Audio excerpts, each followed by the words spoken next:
Gregory Keene turns another page of the Dossier on Dumetrius.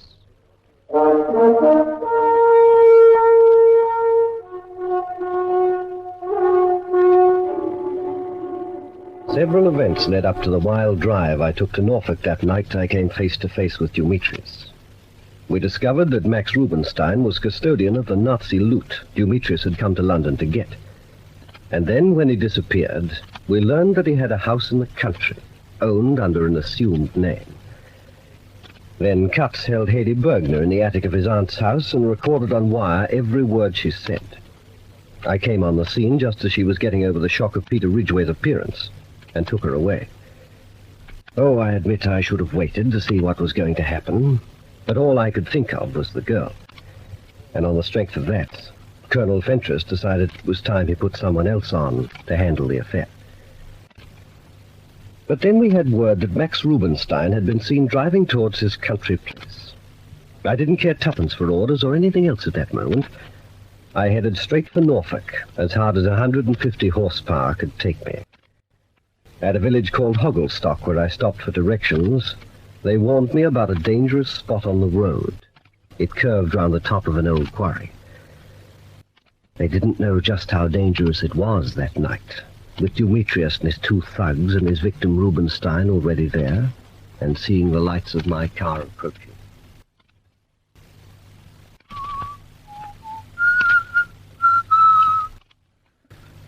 Another car coming.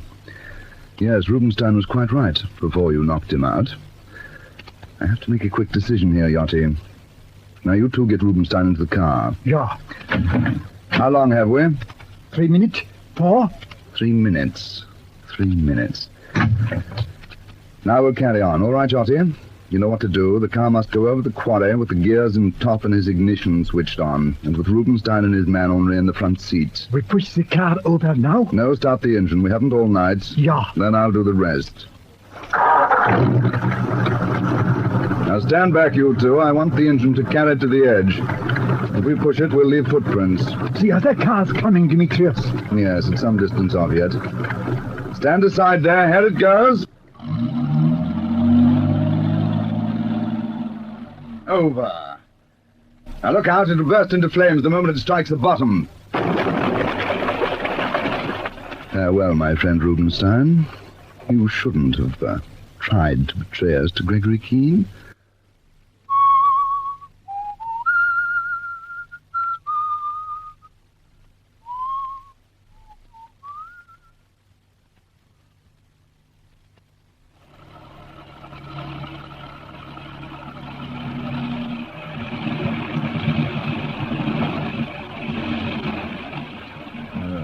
It's no use, Miss Ridgway.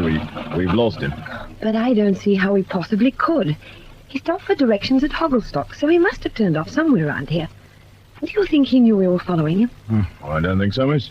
You haven't forgiven me for forcing myself on you tonight, have you, Cut? Now look, miss. Major Keene's been kicked off this case because I tried to get something out of Hedy Bergner. But I didn't want to get him in Dutch with Colonel Fentress, like. Oh, everyone knows that, Cut. Now he rushes off to lay his hands on Max Rubinstein against orders. I come after him because I think that if he finds Rubinstein tonight, there's going to be a fight. And what would you be doing at this house of Max Rubinstein's when the shooting starts? Tell me that, Miss Ridgway. Hopping in me car at the embankment... We haven't even found the house yet. Oh, don't be terse with me, Cut. When you rushed out of your headquarters just as I was coming in and said you were going out after Keene... And that's another thing. Just why should you be so interested in Major Gregory Keene? Enough to go tearing about the countryside in the middle of the night. Look, Katz, there's strictly no percentage in carrying on this discussion. Let's go back to Hogglestock and start from there again. We simply must have missed a turn-off somewhere. Oh, what's that? What? There. No, further round. There was a sudden flash. Katz, yes, it is. It's a sudden fire, all right. But a mile away. Maybe a bit more. Oh, what do you think? Don't look right to me, miss. Where are you going? I'm heading straight for it, on foot. Now, you scout about in the car and see if you can find a road going in that direction. Be careful, Katz. You too, miss. Can you work a loogie? Yes, Peter showed me how. Well, you'll find one loaded in the cubby box. If you can't find a road, come back and wait here. Yes, Katz. Oh, what is going on round here tonight?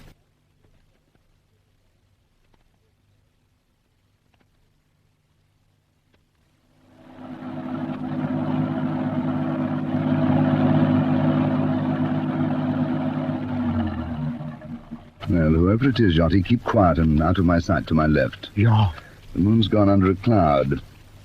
You can't see him yet, can you? nein. But he is alone. Well, let's watch for a moment.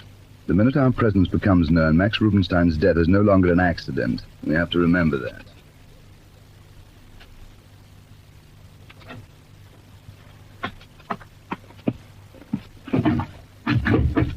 Oh, what a crash. Anyone down there? Is there anyone down there in the quarry? No, quite impossible. Anyone down there was incinerated 5 minutes ago, and my name's not Gregory Keene. How the deuce did it happen, and who was it? Better have a look round, I suppose. Get the torch out of the car.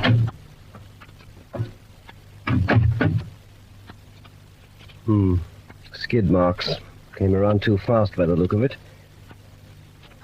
Oh, but I don't know. Looks as though the car pulled up here by the edge of... Hello.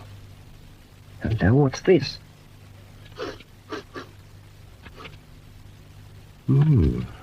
Freshly spilled petrol on the ground.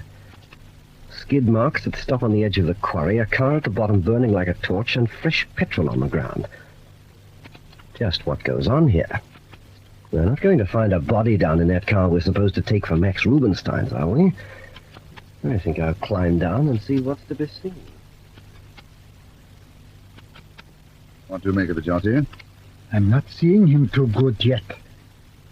Some ways, he's looking like I'm seeing him before. Just a minute, Dumetrius. It's... Yeah, it is. Well, who is it? Gregory Keene. Keene. It's Keene here. What do we do? You and I and Gastner can handle him, can't we? Yeah. After your stupidity passes the understanding of man. Rubenstein's dead. Bookman's waiting for us on the main road with a fast car. The treasure's hidden at Bookman's sanatorium, and the ship is ready to sail whenever we wish to leave. If Keene's alone, can you suggest one solitary reason why we should not leave him alive? Nein, not one. Then wait here. You and Gastner both, wait here.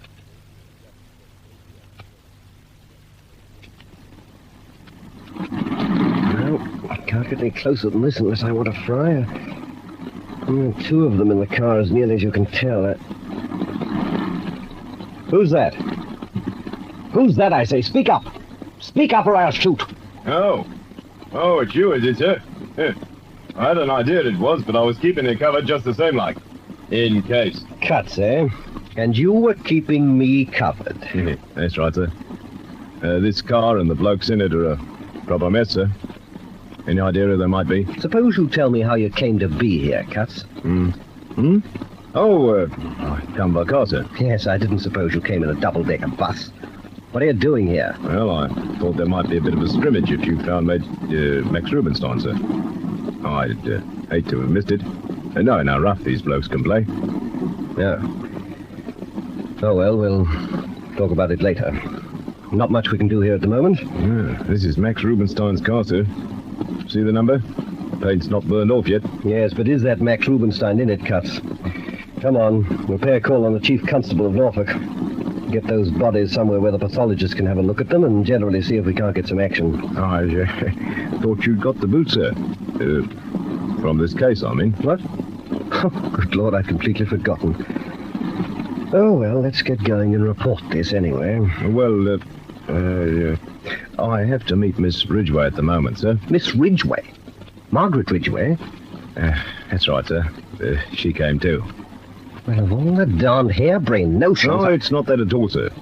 Miss Margaret Ridgway don't want to see you get in any more trouble either, sir. Either?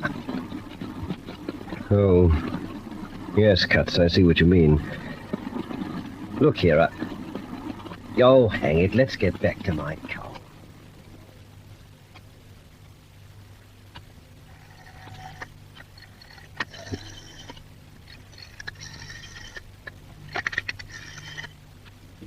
Is that the Hogglestock police station? Oh, what's that? Oh, stop yawning, man. I'm sorry if I woke you up, but I'm trying to find my way to Crabtree. Well, in what direction? Yes. Yes, I've driven past there twice already. What? Oh, I see.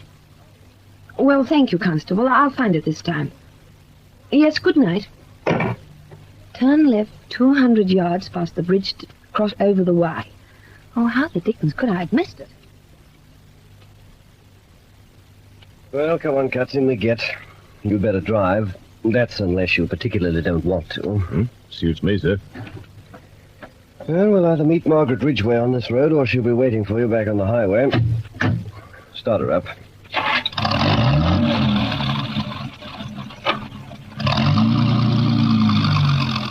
Listen, Cuts. Have you felt anything odd while we've been here? Can't say I have, sir. Well, I'll be glad to get away from that quarry and burning car. Since I pulled up, I've had the feeling that there's someone else about. Someone watching, you know. Probably my imagination. Oh, no, not your imagination, Major. Not your imagination at all. So we meet at last. Permit me to introduce myself. I am Dumetrius.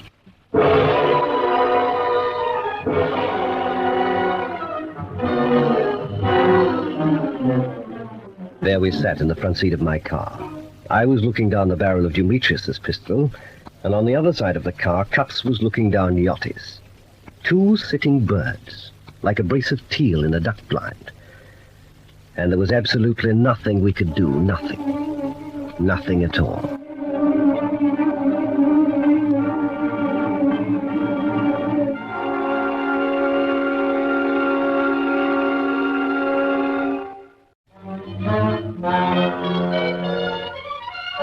Margaret Ridgway turns left on the Crabtree Road in the next chapter of the story of suspense. Dossier on Dumetrius.